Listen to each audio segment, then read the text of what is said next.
मैं हिंदू हूं। मैं बड़े गर्व से कहता हूं मैं हिंदू हूं। कमलनाथ का ये उद्घोष सुनकर आप कंफ्यूज हो सकते हैं। आप क्या, उनकी खुद की पार्टी और विपक्ष का महागठबंधन भी कंफ्यूज है।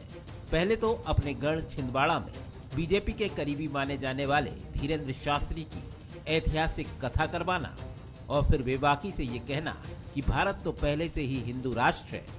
आखिर कमलनाथ के दिमाग में चल क्या रहा है? पहले सुनिए कमलनाथ ने कहा क्या है। देखिए, बनाने की क्या बात है। 82% तो हिंदू है ही, तो वो क्या हिंदू पैदा कर रहे हैं? विश्व में जिस देश में इतनी बड़ी परसेंटेज में हो, वहां कोई बहस की बात है? ये तो है ही। 82% अगर भारत में हिंदू हैं, तो हम कहें कि ये हिंदू राष्ट्र है, ये कहने की क्या आवश्यकता?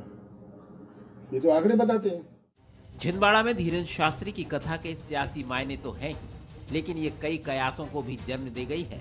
क्या कमलनाथ बड़ी चतुराई से बीजेपी का मुद्दा छीन रहे हैं? और यदि वो ऐसा कर रहे हैं तो क्या पूरी कांग्रेस ही उनकी अगुवाई में सॉफ्ट से हार्ड हिंदुत्व की तरफ बढ़ रही है? हालांकि धीरेन्द्र शास्त्री की कथा पर कांग्रेस के प्रमोद कृष्णम तो सवाल उठा ही चुके हैं। अब महागठबंधन के नेता शिवानंद तिवारी भी इसको लेकर आपत्ति दर्ज करा रहे हैं। इधर सीएम शिवराज सिंह चौहान ने इस मुद्दे पर कमलनाथ और कांग्रेस को कंफ्यूज बताने में देर नहीं की। कांग्रेस कंफ्यूज है और कई चीज़ों के लिए मजबूर है। जो लोग कभी राम भगवान का नाम लेने से परहेज करते थे, काल्पनिक मानते थे, वो कथाएं करा रहे हैं, हनुमान चालीसा का पाठ कर रहे हैं, क्योंकि ये करने के लिए अब मजबूर है। ये चुनावी भक्ति है कांग्रेस की। अब उनके अंदर ही अंतर्द्वंद मचा हुआ है। अब कमलनाथ जी सोच रहे हैं कि मैं इधर जाऊं कि उधर जाऊं। कहा जा सकता है कि अब कमलनाथ सियासत के मैदान में खुलकर खेल रहे हैं और ऐसा लगता है कि वो बीजेपी से पहले ही अपनी तरफ से चुनाव का नैरेटिव सेट करने की कोशिश में है। हालांकि इसमें जोखिम भी है, लेकिन वो इसे उठाने के लिए तैयार लगते हैं।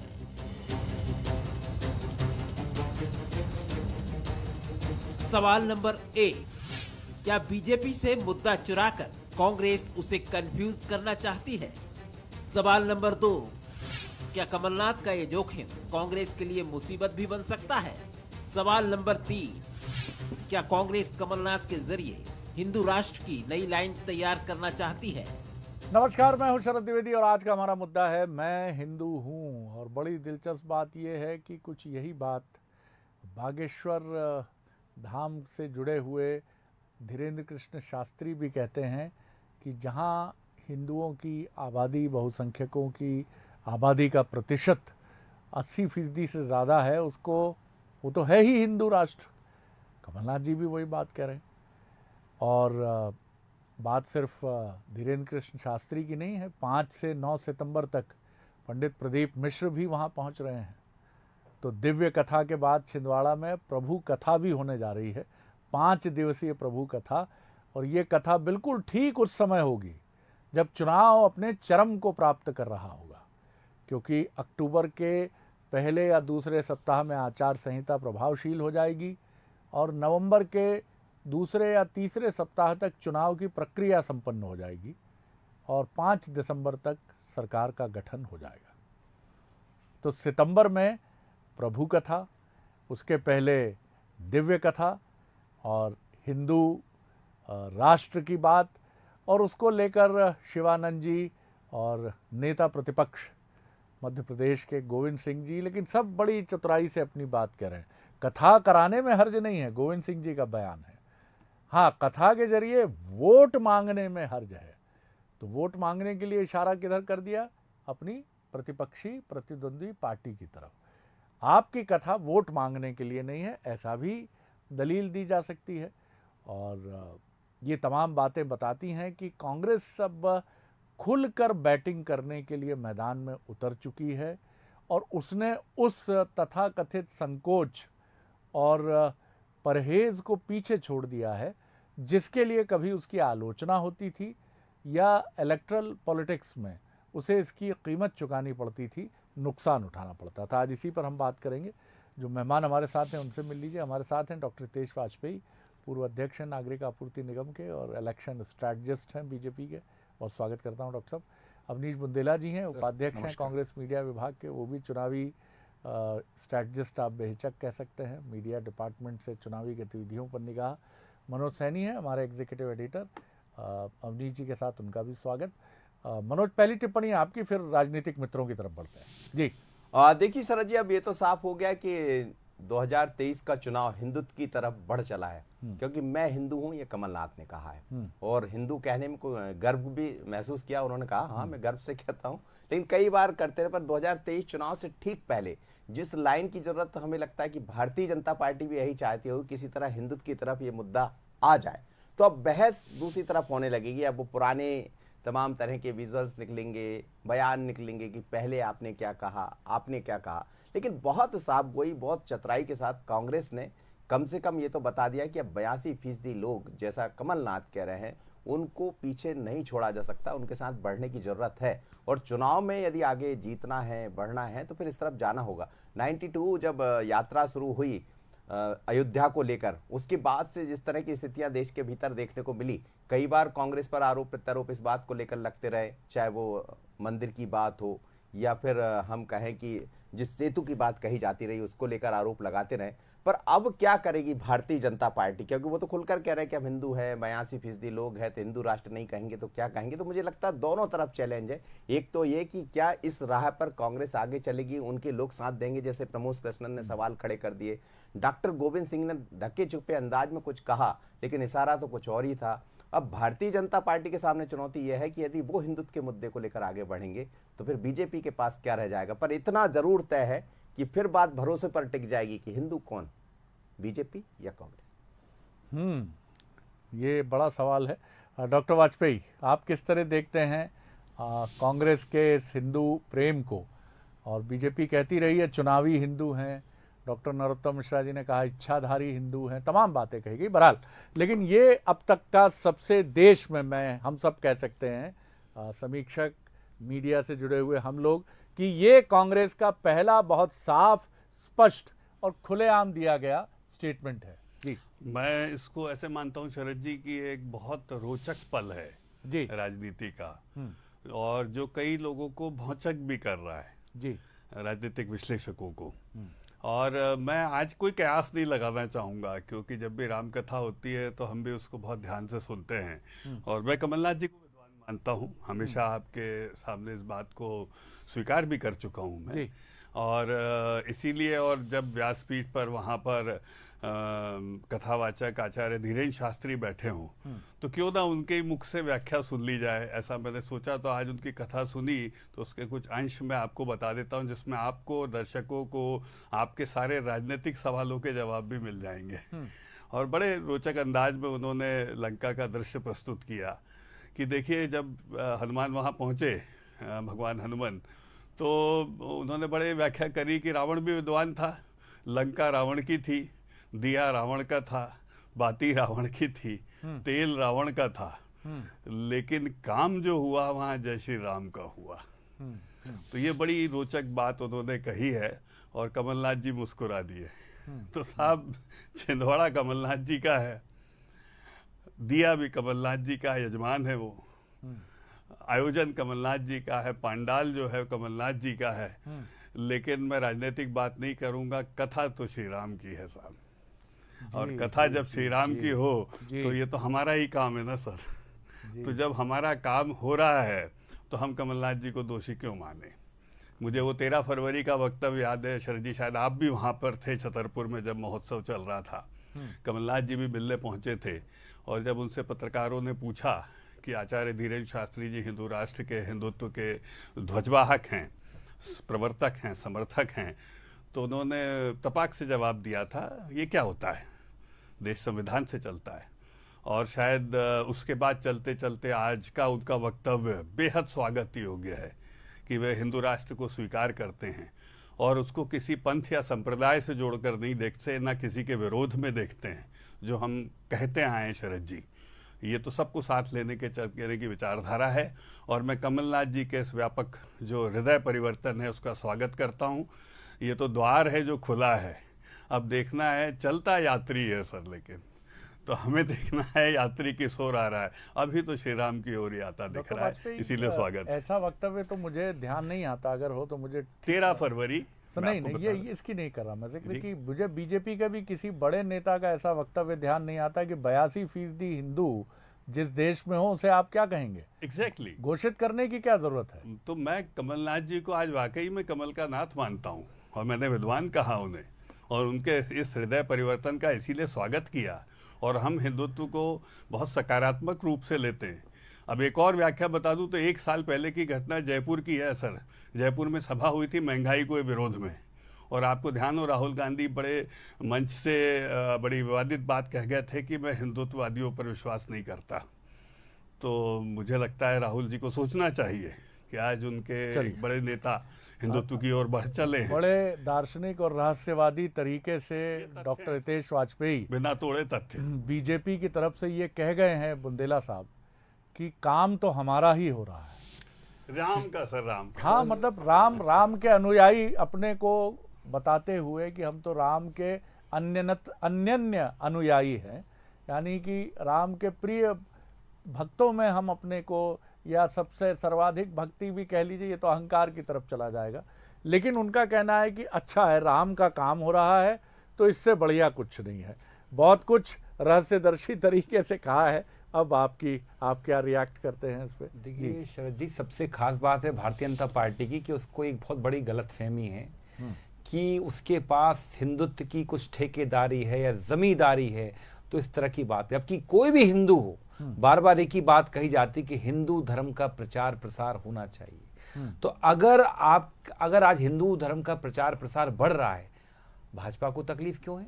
हम तो कहते हैं साहब, धर्म राजनीति का विषय है ही नहीं। गोविंद सिंह जी ने खराब थोड़ी कहा, सही कहा कि हम वोट उस आधार पर नहीं मांगेंगे। धर्म राजनीति का विषय नहीं, धर्म आस्था का विषय। हम बार बार कहते, रोज कहते हैं। और अगर आज धीरेन्द्र शास्त्री जी की कथा हो रही है, छिंदवाड़ा में हो रही है, प्रदीप मिश्रा जी की भी होगी, मुझे लगता है धीरेन्द्र शास्त्री जी की कथाएं आप और देखेंगे, कई सारी देखेंगे। तो हम ये बताना चाहते हैं कि भारतीय जनता पार्टी की कृपा पर हिंदू धर्म नहीं चल रहा है।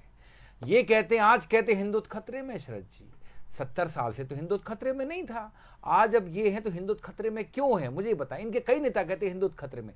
बाकी शरद जी, एक बात बिल्कुल सही है कि जिस देश में 82% लोग रहते हो, हिंदू धर्म के रहते हो, मध्य प्रदेश की बात करूं शरद जी, तो चेक कर लिए 93% हिंदू हैं। और मैं कहता हूं यहां पे अगर जब कमलनाथ जी 500 रुपए का सिलेंडर देंगे, तो वो पूरे 93% को, पूरे 100% को फायदा मिलेगा, सिर्फ 7 या 93 को नहीं मिलेगा। ये बताता है कोई भी योजना हो शरद जी, मैं कहता हूँ शिवराज जी भी कोई योजना लाते हैं, कमलनाथ जी भी कोई योजना लाते हैं, अगर 1500 रुपए प्रति माह अगर नारी सम्मान योजना के तहत दिए जाते हैं, शिवराज जी भी दे रहे हैं, तो क्या उसमें सिर्फ क्या किसी एक वर्ग को मिल रहा है? तो ये बात बिल्कुल सही है।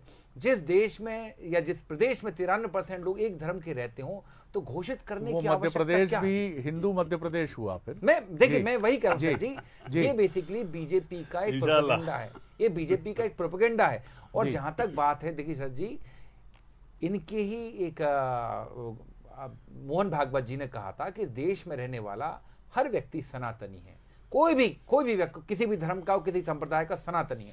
और सबसे बड़ी बात, अभी हितेश जी जो सुना रहे थे एक फिल्म का डायलॉग, तेल भी तेरा, नहीं फिल्म का नहीं है, आचार्य जी की कथा का अंश है। ठीक है, आपने सुना, लेकिन मुझे मालूम वो कहां से आया है।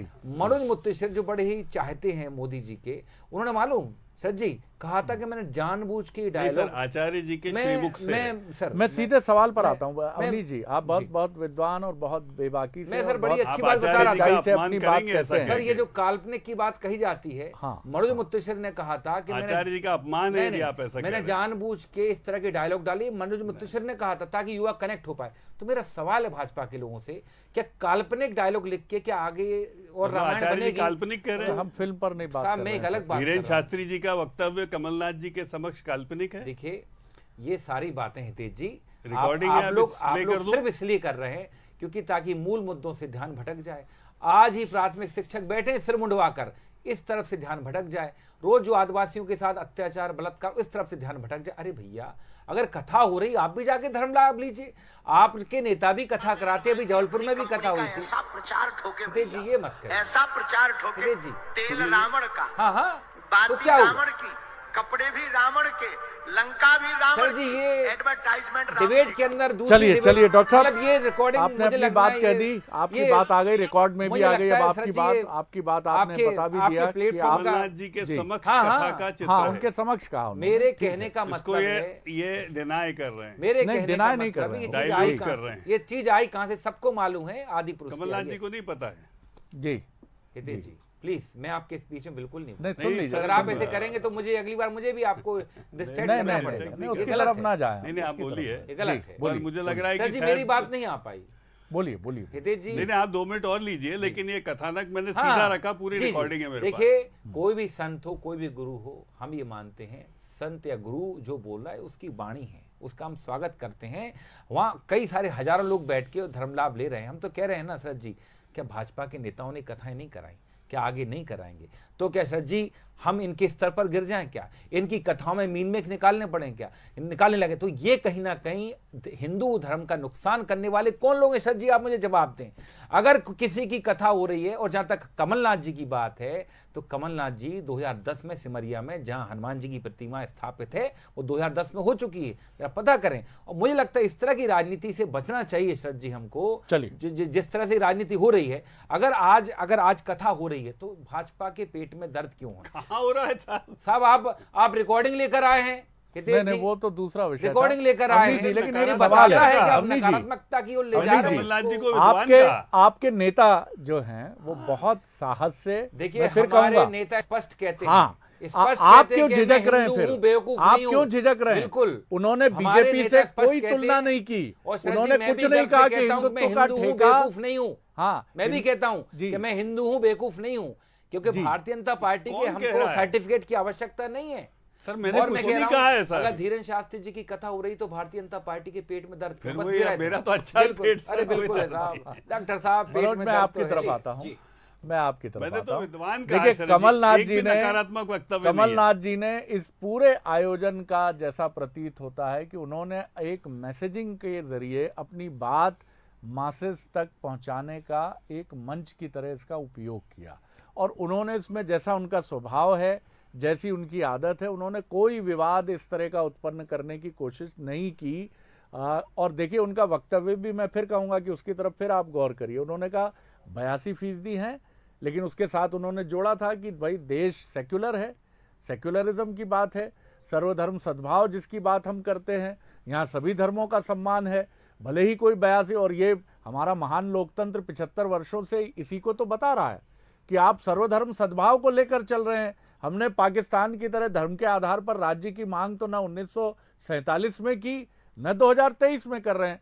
आखिर ये जो स्टैंड है, इसको कांग्रेस को समझने में कुछ चुनौतियां, क्या मुझे लगता है बहुत चुनौतियां आएंगी, क्योंकि जहां बीजेपी के चुभते हुए इस तरह के सवाल आएंगे, कांग्रेस कहीं डिफेंस की तरफ जाएगी, लेकिन कमलनाथ जी इससे बिल्कुल दूर रहे। किस तरह इसको आप किस तरह डिफाइन करेंगे? देखिए, एक भजन भी है, प्रभु आपकी कृपा से हर काम हो रहे हैं। अब प्रभु की कृपा से दोनों दल आगे बढ़ने का सोच रहे हैं शरद जी, और निश्चित रूप से चुनौती तो आने वाली। जैसा वाजपेयी साहब ने एक वीडियो निकाला और दिखा दिया, या उसका जिक्र कर रहे थे, तो मुझे लगता है ऐसे बहुत सारे निकलना शुरू हो गए होंगे भारतीय जनता पार्टी के भीतर से। उसमें बयान भी होंगे पूर्व के कमलनाथ जी के या बाकी नेताओं के जो बयान रहेंगे। तो यही सब चुनौती है कि इसका सामना भारतीय जनता पार्टी के सामने कांग्रेस कैसा करेगी। और जब जब हिंदुत्व की बात आती है, हमने देखा कि हिंदुत्व की जब बात आती है तो बीजेपी को ऐसा लगता है कि हमारे अनुसार काम हो गया, वो मुद्दा आ गया। अब बात आप विकास के मुद्दों को छोड़ दीजिए, बाकी चीजों को हटा दीजिए, बात कहां चलेगी? राम पर चलेगी। जैसा शिवराज जी का भी बयान आ गया सामने कि वो कंफ्यूज है। यदि वो कंफ्यूज है तो वो अपनी बात रख रहा है कि मैं हिंदू हूं, गर्व से कहता हूं हिंदू हूं, 82% हिंदू यहां दिखाई दे रहे हैं, तो वो अपनी बात तो कह रहा है, लेकिन भरोसा सवाल भी है जी जी, यहाँ एक सवाल जो बड़ा गहरा सवाल है कि कांग्रेस ने 90 के दशक में जब गठबंधन की सरकारों को समर्थन देना शुरू किया केंद्र में, तो उसका सबसे ज्यादा फायदा उठाया कुछ राजनीतिक दलों ने, जिसमें समाजवादी पार्टी भी थी, बहुजन समाज पार्टी भी थी, मार्क्सवादी कम्युनिस्ट पार्टी भी थी, और राष्ट्रीय जनता दल भी था। और इनके जो इक्वेशंस थे, उसने तथाकथित अल्पसंख्यक परस्त राजनीति को बड़ा बढ़ावा दिया, और उसका दोष कांग्रेस के सर मढ़ा गया कि भैया आप इनको प्रश्रय देते हो, इन्होंने उत्तर प्रदेश और बिहार को लेबोरेटरी बना दिया, अल्पसंख्यक परस्त राजनीति की। तो कांग्रेस क्या अब उससे छुटकारा चाहती है, और क्या आपको लगता है कि कमलनाथ जी के साहसिक वक्तव्य के पीछे, क्योंकि देखिए दिल्ली से कोई बात नहीं आई अभी तक कि इसको जयराम रमेश जी ने कहा हो कि कमलनाथ जी के निजी विचार हो, जैसा हमने कुछ नेताओं के संदर्भ में देखा है, या राहुल गांधी जी ने कोई टिप्पणी कर दी हो, या उन्होंने ना की हो जयराम रमेश जी। इसका मतलब है कि कहीं ना कहीं इस परिवर्तन को लेकर कांग्रेस विचारशील तो है। देखिए विचारशील है शरद जी, और 82% का यदि वो जिक्र कर रहे हैं तो 82% को आप कैसे दरकिनार कर सकते। इसको समझने में थोड़ी सी देरी हुई, लेकिन समझ गई। कांग्रेस भी ये समझ रही है कि इसको लेकर तो चलना पड़ेगा। उत्तर प्रदेश में हमने देखा बड़ा नुकसान हुआ, गुजरात में हमने देखा बड़ा नुकसान हुआ, और ये वो वहां से आते आते बात वहां तक पहुंच गई। कमलनाथ भी देखिए बहुत ही सीनियर लीडर है, जिन लोगों का आप नाम जिक्र कर रहे हैं, जयराम रमेश, दिग्विजय सिंह या तमाम सारे लीडर उनके साथ रहने वाले हैं, उनसे सीनियर वो हैं, उनके पास ज्यादा बातें हैं। तो कमलनाथ अकेले नहीं कह रहे होंगे, कहीं ना कहीं इस मुद्दे पर कांग्रेस भी विचार कर रही होगी। और बीते कुछ दिनों में हमने राहुल गांधी को भी परिवर्तित होते देखा है, बाकी लोगों को भी परिवर्तित होते देखा है, लेकिन 2023 में ये समझ आ रहा है शरद जी, जब शिवसेना और कांग्रेस ने मिलकर महाराष्ट्र में एनसीपी के साथ, तो परिवर्तन तो घटता ही है। आप इसको ये नहीं कह सकते कि राजनीति हमेशा स्टैटिक रहेगी। जिस तरह से पीडीपी के साथ कश्मीर में गई थी बीजेपी, तो ये राजनीति का एक स्वभाव और चरित्र। डॉक्टर हितेश वाजपेयी, देखिए मैं आपकी उस लाइन को बहुत गंभीरता से लेता हूं। पॉलिटिकली पहला वक्तव्य तो मैंने कोई नकारात्मक नहीं दिया, स्वागत किया, पर पॉलिटिकली इवेल्युएट करें तो ये बात सच है शरद जी कि जो भूलें कांग्रेस से हुई हैं, ये अच्छी बात है कि वो उसको स्वीकार करके रिवर्ट करने का काम कर रही है। इसकी शुरुआत सर 84 के दंगों से हुई। उसके बाद कांग्रेस ने जब देखा तो अधिकृत रूप से, आपको ध्यान होगा, उन्होंने माफ़ी मांगी। उसके लिए सोनिया जी ने भी माफ़ी की, हाँ 84 में गलती हुई है और हम क्षमा चाहते हैं। इसके बाद हम आगे आते हैं निकल कर, तो आपने अभी के दौर को देखा। अभी कुछ दिन पहले ही आप देखिए कि अब सितंबर में कह रहे हैं पंडित प्रदीप मिश्रा जी की कथा कराएंगे, अवनीश जी भी बता रहे हैं 5 से 9 सितंबर एग्जैक्टली। तो आप जानते हैं कि तत्काल सज्जन सिंह वर्मा जी का वक्तव्य आएगा जिसमें उन्होंने प्रदीप मिश्रा जी को कहा कि वो ढोंगी हैं, पाखंडी हैं। कांग्रेस के पोर्टल से हमारे पास सैकड़ों चित्र हैं, माफी मांग ली थी। हाँ, लेकिन कहा ना सर, हाँ एग्री, लेकिन मैं भी जो कह रहा हूँ वो तथ्य है। फिर इसके बाद हमारे पास सैकड़ों उनके ट्वीट्स हैं जिसमें उन्होंने उनके रुद्राक्ष वितरण को पाखंड, ढोंग, और कई लोगों ने तो हत्या तक करने का आरोप लगाकर उसके ऊपर कमेंट्स किए हैं। हमारे पास है, मतलब कोई उसमें, सबने नहीं मांगी माफी शरद जी। तो आप इसको भी आपको रिवर्ट करना पड़ेगा जैसे आपने सज्जन वर्मा जी को किया है। फिर उसके बाद ये मैंने आपको 13 फरवरी का वक्तव्य बताया, जब आप भी थे वहां पर, शरद जी गए हुए थे महोत्सव कवर करने और कमलनाथ जी मिलने गए थे, तो तब उन्होंने स्वीकार नहीं किया था, लेकिन आज खुले कंठ से स्वीकार किया है। तो रिवर्सल है, पर ये चुनाव के दबाव का रिवर्सल जब तक नैसर्गिक नहीं होगा। हम तो सर 2 थे तब भी राम मंदिर के पीछे सर कटाते थे, और आज हम जब सब जगह हैं, 18 राज्यों में सरकारें हैं, तब भी हम कमलनाथ जी के भी इस कदम का स्वागत करते हैं। तो हमारे स्टैंड में कोई परिवर्तन नहीं आया, चाहे हमारे साथ सत्ता रही हो या न रही हो। अगर सिर्फ किसी नेता के निजी बयान के आधार पर अगर आप किसी की धार्मिक आस्था को कमतर करते तो मुझे लगता है ठीक नहीं। अगर मैं बयान की बात करूं, सुब्रमण्यम स्वामी ने भी कहा कि बीजेपी ढोंग करती है हिंदुत्व की, वो भाजपा में है ही नहीं, आज भी किनारे बोल मत दीजिएगा, बोल मत दीजिए। सुब्रमण्यम स्वामी बच्चा जानता है कि भाजपा में सर, उमा भारती ने सर जी आप बता दीजिए, आप थर्ड एम्पायर नहीं, भाजपा की आप विचारधारा जन्य उनके जुड़ाव की तरफ आप संकेत नहीं, कर भाजपा में कभी नहीं रहे सर, भारतीय जनता पार्टी के आज भी नहीं है। जी सर जी, इनको टाइम दे दीजिए तो मैं बोलूं। नहीं, आप बोलिए, आपके पास पूरा टाइम। मैं अब जो आप बोल नहीं दो काय का तत्व, काय का क्या पूरा टाइम, काय का नहीं, सुब्रमण्यम स्वामी भाजपा में नहीं है, आप कर सुब्रमण्यम स्वामी आपकी पार्टी में नहीं है। अरे भाई कैसी बात कर रहे हैं, कैसी बात कर रहे हैं, आपको उमा भारती आपकी पार्टी में नहीं है, उमा भारती आपकी पार्टी में नहीं है। उमा भारती ने कहा कि जरूरी नहीं कि आप बीजेपी को वोट देना तो हिंदुत्व को वोट देना। पता है इसका जवाब दीजिए, आप जवाब दीजिए, पूर्व मुख्यमंत्री आपकी, जवाब दीजिए इसका। सुब्रमण्यम स्वामी जी भारतीय जनता पार्टी में नहीं है। बोलिए बुंदेला साहब, बोलिए, आपका समय फिर कैसे नहीं बोल रहे हैं वो जी, आपकी पार्टी से राज्यसभा में है वो, बिल्कुल नाराज तो मेरा नहीं, नाराज नहीं हो रहा हूँ, आज आप पकड़ा गए तो हम नहीं पकड़ा है, कहीं ना कहीं लग रहा है कि भारतीय जनता पार्टी किस तरह से लोकतंत्र का गला घोटती है। और डीवाई चंचूड़ ने जो निर्णय दिया है वो बताता है कि भारतीय जनता पार्टी जनतंत्र का गला घोटने वाली पार्टी है। अब जनतंत्र यहाँ भी आप ये कर रहे हैं निरंतर, मैं तो चुप रहा, आप जबकि बताइए, बड़े हैं, इमरजेंसी आप आपने बड़े लगाई। हैं, लेकिन आप डॉक्टर वरिष्ठता साहब, का भी उनको ध्यान सुन नहीं रहे। मैं तो लीजिए, चुप रहा, डॉक्टर बिल्कुल साहब चुप सुन रहा। लीजिए। आप पूरे टाइम जी, बोलते रहे। जी, चलिए बोलिए बोलिए बुंदेला जी। जी जी बोलिए सर मैं जी। यही कह रहा हूं, अगर आप किसी के निजी बयान को लेकर, किसी ने हाँ। सज्जन सिंह जी ने या उमा भारती जी ने, अगर किसी ने बयान दिया, अगर वो बयान लेकर किसी की आप धार्मिक आस्थाओं पर अगर आप सवाल खड़े करते हैं कि नहीं वो उनने कहा इसलिए गलत है, नहीं वो उनने कहा इसलिए धीरेन्द्र शास्त्री जी की कथा नहीं होनी, तो ये तो मुझे लगता है कोई तर्क नहीं राहुल होता है। गांधी जी भी आपके गलत नेता है ने ये तो मुझे जयपुर लगता है में कोई तर्क नहीं बुंदेला होता। जी, बिल्कुल राहुल सही कहा, गांधी मैं जी उसका वो विरोध व्यक्ति करता हूं। हैं जी। जो मानसरोवर की यात्रा करके आए। हिंदुत्ववादियों का राहुल विरोध गांधी जी करता हूं। वो वक्तव्य व्यक्ति पे बात हैं करो ना। जो वैष्णो देवी वो पैदल निजी है चलकर उनका आए, वक्तव्य। केदारनाथ पैदल चलकर आए। अब वो जी, देखो इधर-उधर चलेगा। बिल्कुल नहीं, सही है, नहीं, ये इधर-उधर आप महत्वपूर्ण जा रहे बात हो। आपने आप कही जा है। रहे हो, तेल उसका अब बात बुंदेला जी, नहीं नहीं नहीं, मैं अरे नहीं उसमें गया। मत उलझिए। घबरा गए आप। आप नहीं, उसमें मैं नहीं मत घबराया। उलझिए। जयपुर में राहुल उसमें गांधी मत मैं नहीं उलझिए। घबराया। बहुत बहुत मैं तो आपके धन्यवाद। यहाँ- हिंदुत्व बहुत मैं धन्यवाद तो अभिजीत विरोध जी, करते बहुत हैं। धन्यवाद मुझे डॉक्टर आपके पास वाजपेयी, कोई बहुत तर्क ही नहीं, धन्यवाद इसलिए आप मनोज मुझे जी। डिस्ट्रैक्ट अरे कर रहे हैं। राहुल गांधी जी महत्वपूर्ण ने बात यह है कि कांग्रेस अब एक ऐसे ट्रैक पर है कि अब विपश्यना, राहुल गांधी जी ध्यान की एक पद्धति जो सनातन परंपरा से आती है, अगर वो उसके विद्यार्थी हैं वो, तो अब अगर कांग्रेस ये कहे कि हाँ हमारे नेता कैलाश मानसरोवर की यात्रा करते हैं और शिव जी की भक्ति भी बहुत मनोयोग से करते हैं, तो इसमें आश्चर्य नहीं होना चाहिए, क्योंकि हो सकता है ये उनकी इलेक्ट्रल पॉलिटिक्स की स्ट्रैटेजी हो या तमाम चीज़ें हों। और कमलनाथ जी का ये स्टैंड बहुत साहसिक ही नहीं है, बल्कि वो सामयिक मुद्दों और सामयिक राजनीति से बिना किसी तर्क और दलील का है कि उन्होंने इसके पीछे कोई बहुत दलील देने की आवश्यकता नहीं समझी है। उन्होंने एक बयान छोड़ दिया है और ये उनका स्वभाव भी है कि वो उसको डिफेंड करते हुए नहीं घूमते कि मैंने क्या कहा है, आपने क्या समझा है। ये एक चुनाव की दृष्टि से कैसा मूव है ये तो वक्त बताएगा, लेकिन इतना ज़रूर है कि एक शिफ्ट कांग्रेस की राजनीति में, मेजर शिफ्ट आप कह सकते हैं, फिलहाल मध्य प्रदेश में हम देख रहे हैं। बहुत शुक्रिया आप तीनों का। आगे देखिए छत्तीसगढ़ आज का मुद्दा, सियासत ट्रांसफर। नमस्कार।